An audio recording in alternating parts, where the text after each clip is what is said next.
오늘 주신 본문에 등장하는 인물들은 우리가 너무나도 잘 아는 예수님을 판 가룟 유다와 예수님의 수제자인 베드로입니다.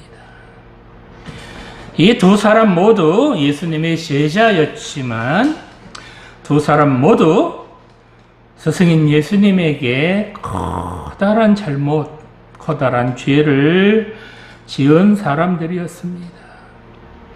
이 두 사람 중에 한 사람은 스스로 목숨을 끊음으로 생을 마감하였고, 또 다른 한 사람은 진심으로 회개하여 주님께서 다시 귀한 사명을 그에게 맡겨주셨습니다. 이 두 사람을 통하여 진정한 회개란 어떤 것인지 살펴보며 함께 은혜 나누기를 원합니다. 자, 먼저 성경에서 가룟 유다를 어떻게 소개하는지 살펴보겠습니다. 마태복음 10장 4절 말씀을 보면 가룟 유다 곧 예수를 판 자라. 또 마가복음 3장 19절을 보면 또 가룟 유다니 이는 예수를 판 자더라 라고 합니다. 이처럼 가룟 유다는 스승인 예수님을 팔아먹은 그런 몹쓸 제자로 성경에서 언급하고 있습니다.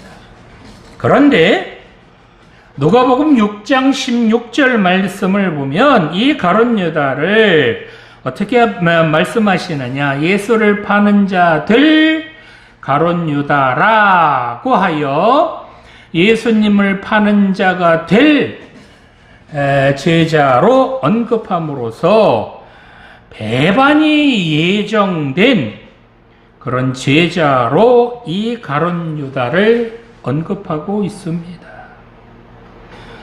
이런 표현은 예수님께서 가룟 유다가 예수님 자신을 팔 것을 미리 아시면서도 그 가룟 유다를 제자로 선택했다라는 그런 인상을 갖게 합니다. 그렇다면 가룟 유다는 자기 스승인 예수님을 팔 사람으로, 그렇게 미리 예정된 사람으로서 그는 하나님의 구속 드라마에서 자신의 악역, 그 악역을 충실하게 감당한 그런 사람이었을까요? 아니면 예수님께서 밤이 새도록 기도하셨음에도 불구하고 예수님께서는 자신을 팔 자를 제자로 선택하는 그런 실수를 저지르신 것은 아닐까요? 또한 요한복음 13장 2절 말씀을 보면 마귀가 벌써 시몬의 아들 가룟 유다의 마음에 예수를 팔려는 생각을 넣었더라 라고 말합니다. 또 21절을 보면 너희 중 하나가 나를 팔리라 하시니 라고 하셨고, 누가복음 22장 3절 말씀을 보면 12 중에 하나인 가롯인이라 부르는 유다에게 사탄이 들어가니 라고 말씀하여 가룟 유다가 예수님을 판 것이 마귀나 사탄이 행한 일로 그렇게 언급하고 있습니다. 또한 요한복음 12장 6절 말씀을 보면 그는 도둑이라 돈깨를 맞고 거기 넣는 것을 훔쳐가미러라 라고 하여 가룟 유다를 도둑놈으로 그렇게 묘사하고 있습니다. 마태복음 26장 24절 말씀을 보면 예수님께서 이 가룟 유다에게 이렇게 말씀하십니다. 그 사람은 차라리 태어나지 아니하였더라면 제게 좋을 뻔하였느니라, 이렇게까지 말씀하셨습니다. 정말 가룟 유다는 태어나지 아니하였으면 더 좋을 뻔한 그런 사람이었을까요? 이처럼 가룟 유다에 대한 평가는 두 가지로, 첫 번째로 유다는 도둑이요, 차라리 태어나지 않았으면 좋을 뻔한 그런 악한 사람으로 그렇게 규정함으로써 문제는 바로 유다 자신에게 있었다라고 지적합니다. 또 다른 평가로는 이 가룟 유다의 행위는 사탄의 수작이었지 예수님께서 실수하신 것이나 가룟 유다가 원래 그렇게 나쁜 사람은 아니다라고 해서 예수님이나 가룟 유다 모두를 변호하려 합니다. 요한복음 12장에 보면 가룟 유다를 제자들 가운데 돈꾀를 맡은 사람으로 이 제자들 중에서도 예수님께 신임을 받은 그런 사람임은 분명합니다. 이 당시 돈꾀를 맡는다라는 것은 아무나 할 수 없는 그런 일이었기 때문입니다. 그렇다면 이렇게 돈꾀를 맡을 만큼 신임을 받았던 그 가룟 유다가 왜 스승인 예수님을 팔아 넘겼을까요? 유다가 예수님을 팔고 난 후에 심경 변화를 살펴보면 그가 왜 예수님을 팔았는지 어느 정도 짐작할 수 있습니다. 성경에서 유다가 왜 예수님을 팔게 되었는지 이해할 만한 본문이 베다니에서 향유를 부은 사건에 나옵니다.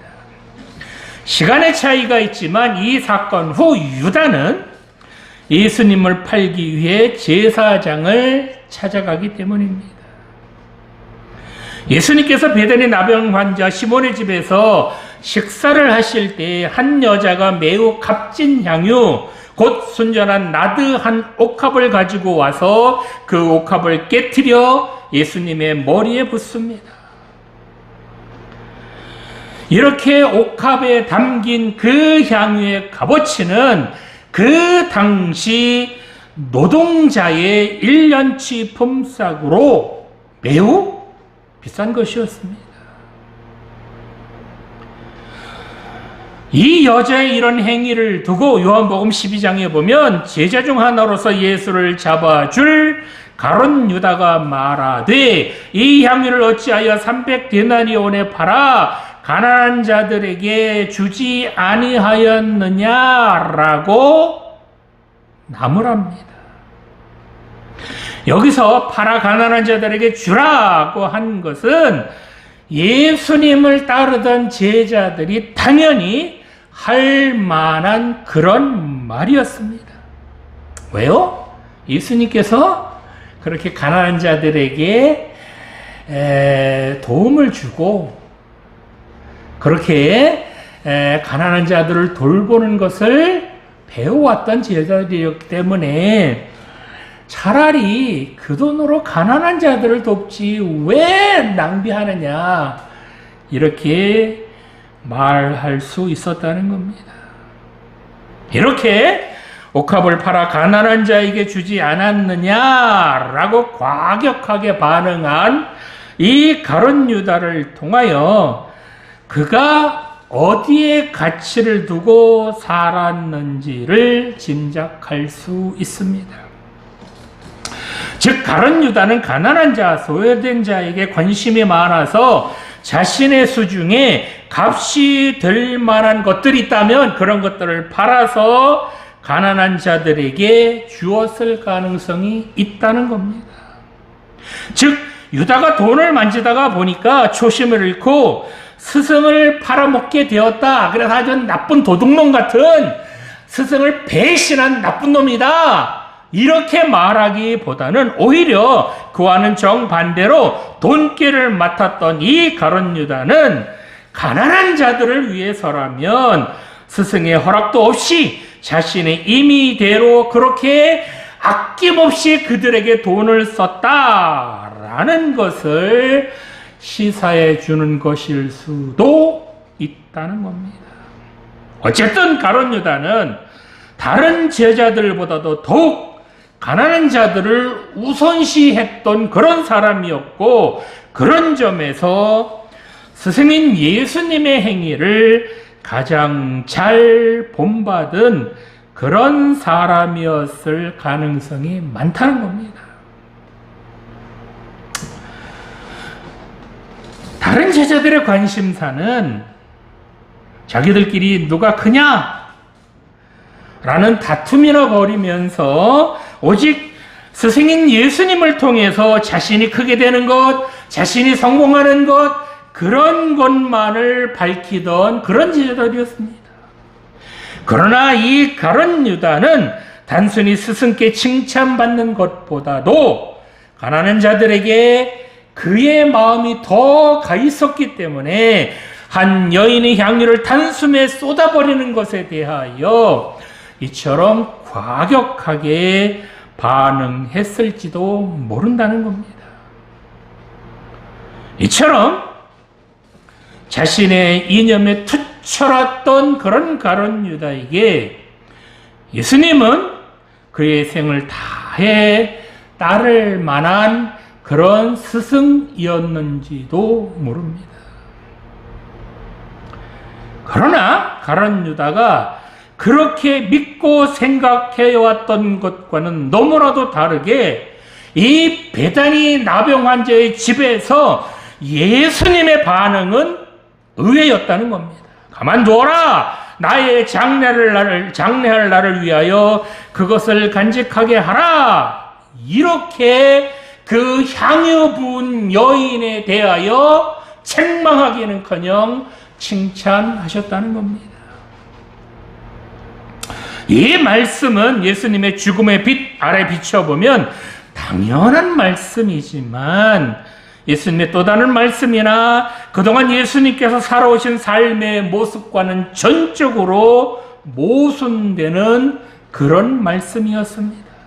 언제나 가난한 자들과 소외된 자들과 함께 하셨던 그 예수님께서 그런 가난한 자들, 소외된 자들을 그렇게 정말 자기에 있는 것까지 다 팔아서 그들을 도와줄 만큼 그렇게 가난한 자들, 소외된 자들에게 관심이 많았던 그 예수님께서 막상 자신의 일과 결부된 그런 일에서는 예수님 자신만을 위하는 것처럼 보였다는 겁니다. 그 향유 나를 위해 부은 거다. 괜찮다. 왜 그거 가지고 네가 시비하느냐. 이렇게 들렸을 수도 있다는 겁니다. 이처럼 정의를 부르짖었던 스승이신 예수님께서 결국 자신을 위해서는 지금까지 말하고 쌓아온 것을 단번에 무너뜨린다면 그 예수님을 철저히 믿고 추종하며 따랐던 이 가룟 유다의 실망과 허탈감은 어땠을까요? 예수님이야말로 자신의 이념을 실현해 줄 수 있는 그런 분이다 라고 믿고 그 예수님을 따랐는데 예수님께서 그런 분이 아니다 라는 것을 알게 되었을 때 그 유다의 실망감, 그 허탈감은 얼마나 컸겠느냐는 겁니다. 이처럼 가룟 유다는 늘 자신들이 크게 되는 것에만 관심이 있었던 동료들이나 또 자신의 말과 행동에서 자유롭지 못해 보이는 그런 스승이신 예수님과는 더 이상 함께 삶을 나눌 이유를 찾지 못했을 것입니다. 그래서 이제 가룟 유다가 할 수 있는 일이란 그 스승인 예수님을 등지는 길밖에 없었을런지도 모릅니다. 그래서 유다는 예수님을 찾는 대제사장들에게 누가 예수인지 가르쳐 주는 대가로 은 30을 받습니다. 그러나 이렇게 예수님을 은 30에 파는 그 일은 가룟 유다가 생각한 것과는 반대로 단순한 그런 일이 아니었다는 겁니다. 이 은 30은 그 당시 노예 한 사람을 살 수 있는 그런 돈이었습니다.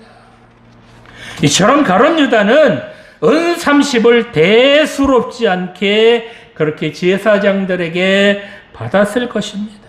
그러나 이렇게 대제사장들이 내민 그 은 30은 단순히 정보를 제공한 그런 보덕 차원의 것이 결코 아니었다는 겁니다. 그 은 30은 바로 스승인 예수님의 핏값이었다는 겁니다. 나중에 재판을 받고 고난당하는 스승을 보며 가룟 유다는 차차 모든 일을 어느 정도 파악하게 됐을 것입니다.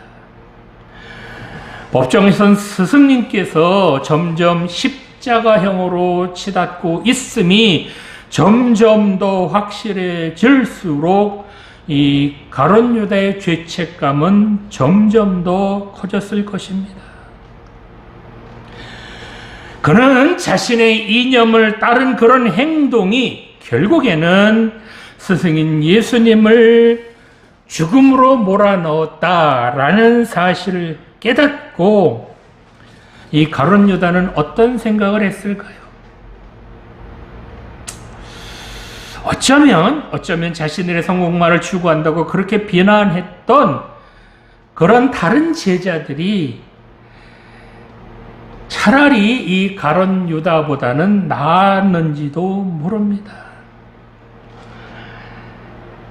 그 다른 제자들은 겁시나 도망을 치었을지언정, 예수님을 모른다고 부인했을지언정 스승인 예수님을 죽음으로 몰아넣지는 않았습니다.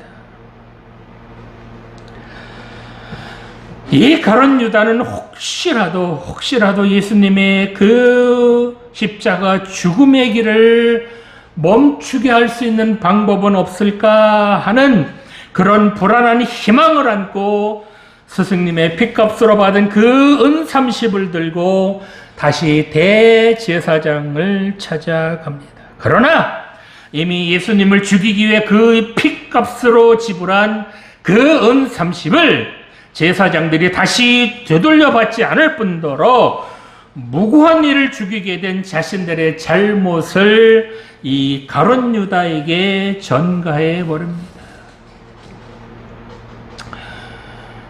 정보를 주고 그렇게 받은 보상금이 아니라 어느새 스승을 죽이는 핏값으로 변한 그 은 30이 이 가룟 유다의 손에 다시 들려졌을 때에 하늘이 무너지는 절망을 이 가룟 유다는 경험했을 것입니다. 그 은 30을 손에 들고 심히 통곡하는 것으로도 목을 놓아 우는 것으로도 뉘우침을 표현할 수 있을 정도의 잘못이었더라면 더 좋았을 것을, 스승님께 용서를 구할 만큼의 잘못이었더라면 좋았을 것을, 눈물로도 통곡으로도 아니 그 무엇으로도 표현할 수 없는 죄책감에 이 가룟 유다는 거절된 은 30을 속죄의 제물이 되기를 바라며 성소에 던지고 난 후에 스스로 목을 맵니다.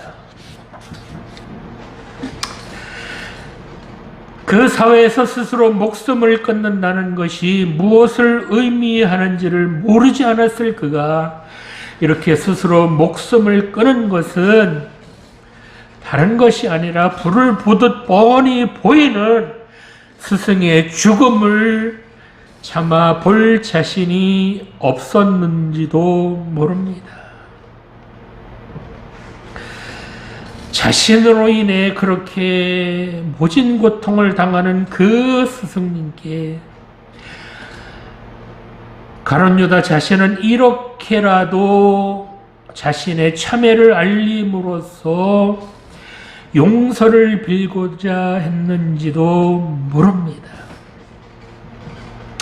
이처럼 유다가 자살이라는 방법으로 참회하고자 했다면 그것은 스승을 판 잘못을 가룟 유다 스스로도 용납할 수 없었을 뿐만 아니라 그런 잘못을 저지른 자신을 주님께서 내치실 것이다 라는 절망에서 나왔는지도 모릅니다. 이렇게 많은 죄를 저지른 자신을, 아니 씻을 수 없는 스승을 판 죄를 저지른 그런 자신은 주님께 용서받을 수 없다 라고 그렇게 스스로 자책해서 죽음으로 그렇게 간 것은 아닐런지요. 이처럼 가룟 유다를 인간적으로 이해하려고 한 것은 그의 자살을 정당화하려는 것도 아니고요, 유다를 변호하려고 한 것도 아닙니다. 유다를 이처럼 인간적으로 이해하려고 한 것은 그가 우리에게 참회한다는 것이 무엇인지, 진심으로 회개한다는 것이 무엇인지 깊이 생각해 보게 하기 때문입니다. 자, 그렇다면 진정한 참회란, 진정한 회개란 무엇일까요? 하나님께서는 어떻게 회개하는 것을 기뻐하실까요? 또 다른 한 사람이 나오는데, 유다 못지않게 스승께 많은 잘못을 저질렀지만 자신의 허물을 유다와는 다르게 대했던 또 다른 한 사람의 제자가 있었습니다.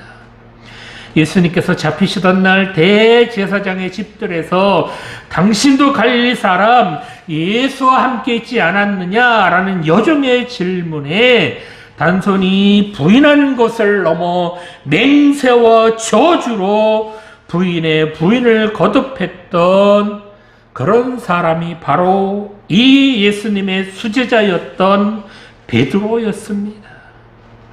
이렇게 주님을 부인하고 있는 그 순간 마침 고개를 돌린 주님과 눈이 마주쳤고, 그때 마침 닭이 울릴 때에 주님께서 하신 말씀이 생각이 나서 베드로는 밖에 나가 통곡을 합니다. 그 베드로는 주님께서 십자가에 죽으심 그리고 장사되는 것을 목격하고 난 후에 고향인 갈릴리로 되돌아갑니다.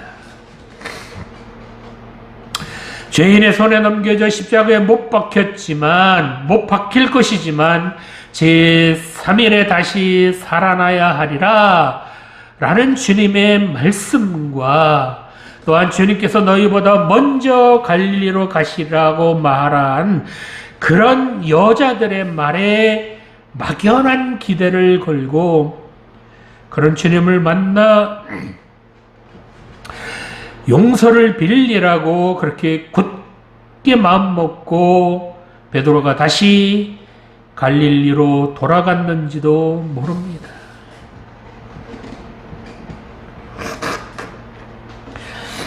이렇게 고향으로 돌아온 베드로는 갈릴리에서 다시 배를 띄워 물고기를 잡습니다.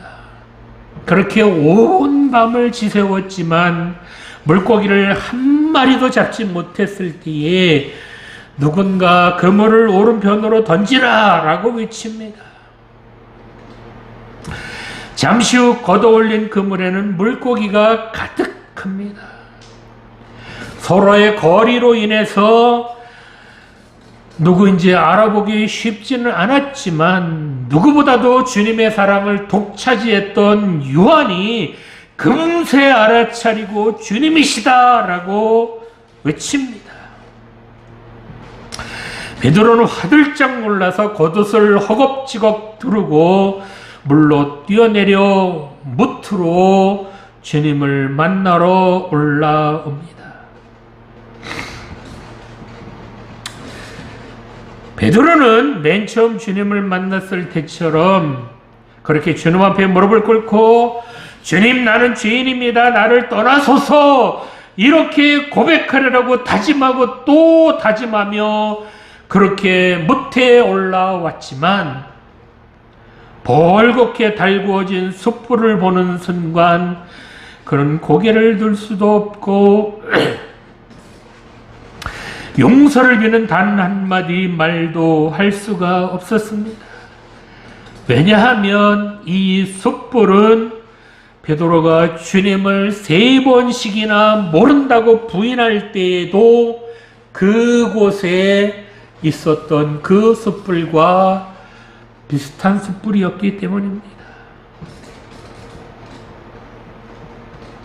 바로 그때 잡은 생선 좀 가져오라 하는 주님의 말씀이 떨어지기가 무섭게 베드로는 일어나서 그 그물로 갑니다. 배에 올라 그물을 천천히 끌어내렸지만 곧바로 몇 마리 물고기를 들고 차마 주님 앞에 다시 갈 용기가 없어서 그 자리에 쪼그리고 앉아 할 일 없이 하나 둘 셋 그렇게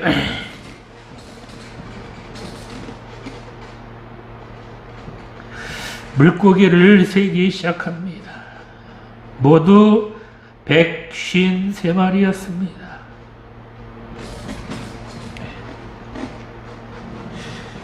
이 153마리의 물고기를 세며 베드로는 주님과 함께 죽을지언정 주님을 부인하지 않겠노라고, 다른 사람은 주님을 버릴지언정 나는 절대로 주님을 버리지 않겠노라고 그렇게 맹세하며, 주님 가시는 곳이라면 죽을 각오도 되어 있다라고 그렇게 장담했던 지난날의 자신을 떠올렸을 것입니다. 이 153마리의 물고기를 세는 이 시간은 베드로에게 자신의 수치와 부끄러움을 확인하고 또 자신의 잘못을 인정하고 또 확인하고 또 잘못을 인정하는 그런 참회의 시간이었는지도 모릅니다. 예수님께서는 이렇게 딴전만을 피우고 있는 베드로에게 빨리 물고기 가져오지 않고 거기서 뭐 하느냐고 다그치지 않으신 것은 153마리의 물고기를 세는 그 베드로의 모습이 그 어떤 통곡보다도 그 어떤 참회의 눈물보다도, 아니 주님 잘못했습니다, 나를 용서해 주세요 라는 그 말 한마디보다도 더 강력한 참회의 모습은 아니었는지 모릅니다. 그런 모습이었기 때문에 주님께서 베드로를 다그치신 것은 아닌 것으로 보입니다. 잠시 후 베드로는 자신의 수치와 부끄러움을 무릅쓰고 다시 그 물고기를 들고 주님께 나아갑니다. 예수님께서는 이렇게 잡히시기 전에 제자들의 발을 씻겨주시고 마지막 식사도 제자들과 함께 하셨습니다. 이 자리에서 예수님께서는 베드로가 스승인 자신을 부인할 것을 다 아셨으면서도 그 베드로의 발을 씻겨주셨고, 가룟 유다가 예수님을 팔려는 생각을 다 아셨지만 그럼에도 불구하고 그런 가룟 유다의 발도 씻겨주시며 또한 자신의 피와 살을 대신할 떡과 포도주까지 나누어 주시는 그런 사랑을 보여주셨습니다. 이런 주님의 뜨거운 사랑을 사도 바울은 이렇게 단언합니다.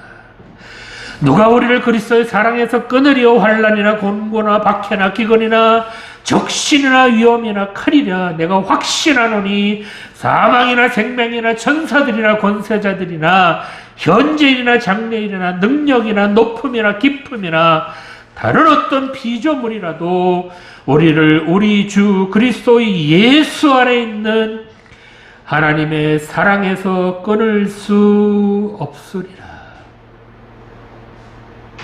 아무리 잘못이 많고 아무리 죄가 많을지라도, 그런 죄인일지라도, 그렇게 더럽고 때가 많이 묻었을지라도 그런 사람을 절대로 단 한 사람이라도 포기할 수 없으신 그 주님의 뜨거운 사랑을 이 가룟 유다는 알지 못했다는 겁니다. 그러나 베드로는 디베리아 바닷가에서 부활하신 주님을 만나고 난 후에 깨달았습니다. 주님께서 베드로에게 3번씩이나 네가 나를 사랑하느냐라고 물으시자 베드로는 주님의 3번째 물으심에 근심했다라고 본문에 나옵니다. 이 근심이란 단어를 원어로 보면 헬라어로 이게 엔유페세라는 단어로 근심하다, 되돌아보다, 회개하다라는 뜻이 있습니다.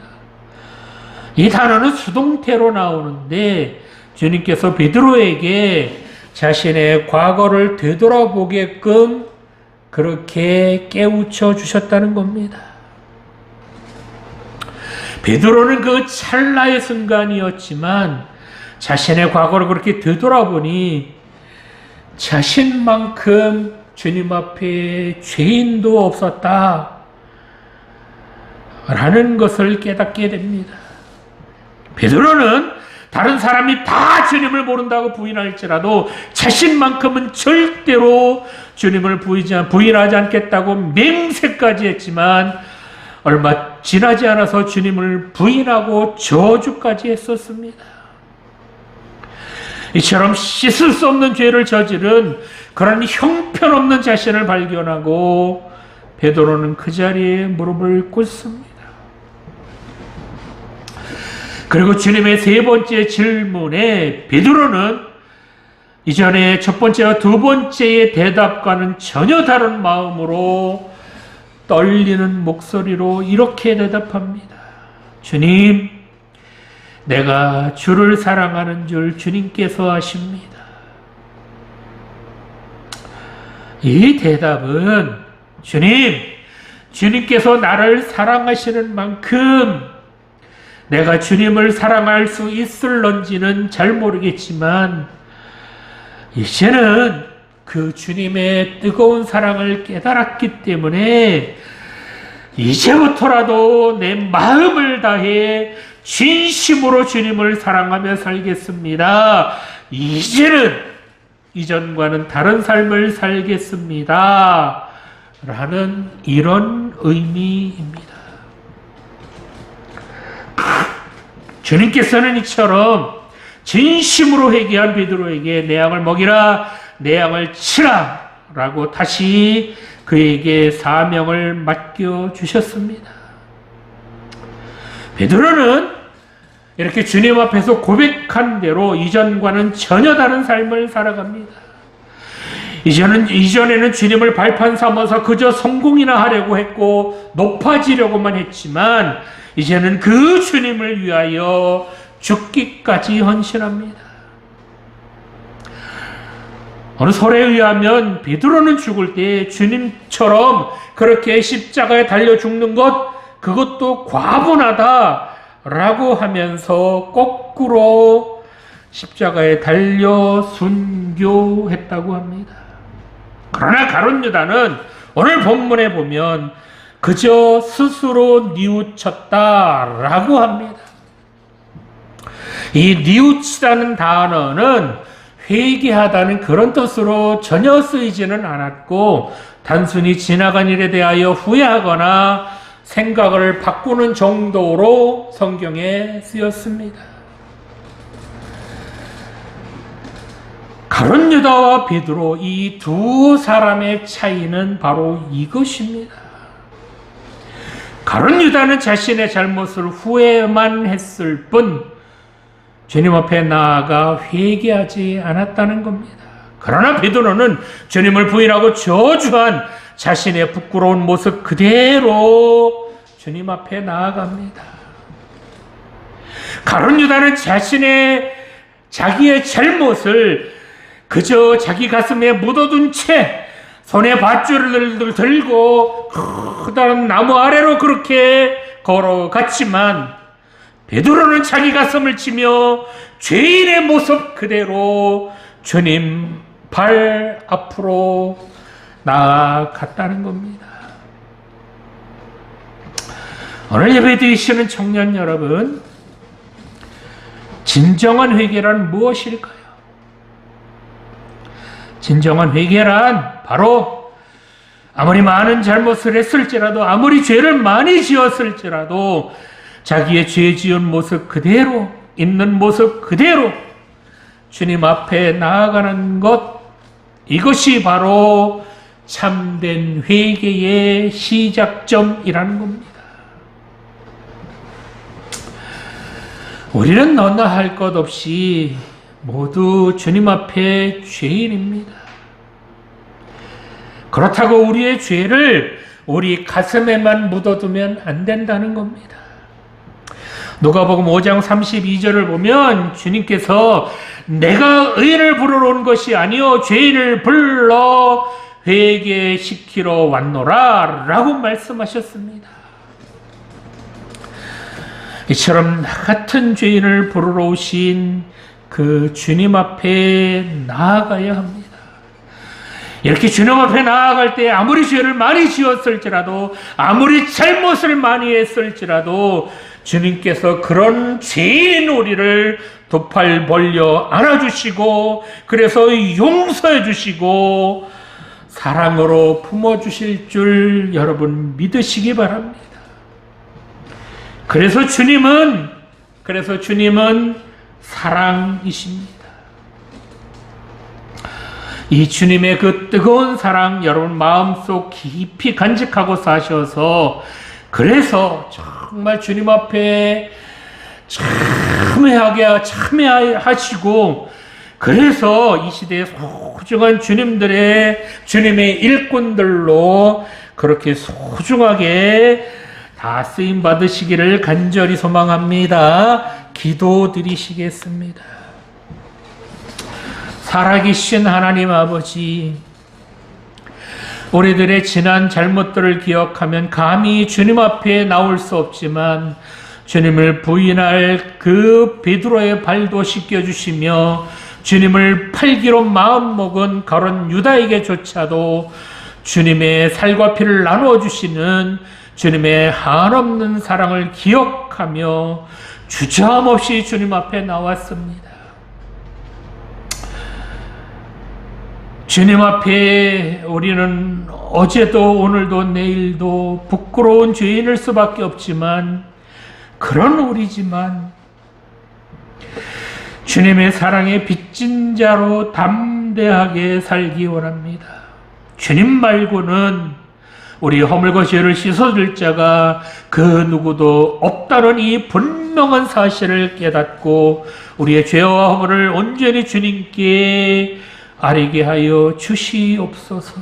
주님께서는 그 어떤 죄도 그 어떤 허물도 다 용서해 주신다는 사실을 명심하게 하여 주시옵소서. 우리에게는 우리의 어떤 죄와 허물도 다 용서해 주시려고 지금도 두 팔 벌리고 우리를 기다리시는 주님이 계시다는 사실을 늘 명심하며 살아가게 하여 주시옵소서. 감사드리며 예수님 이름으로 기도드립니다. 아멘.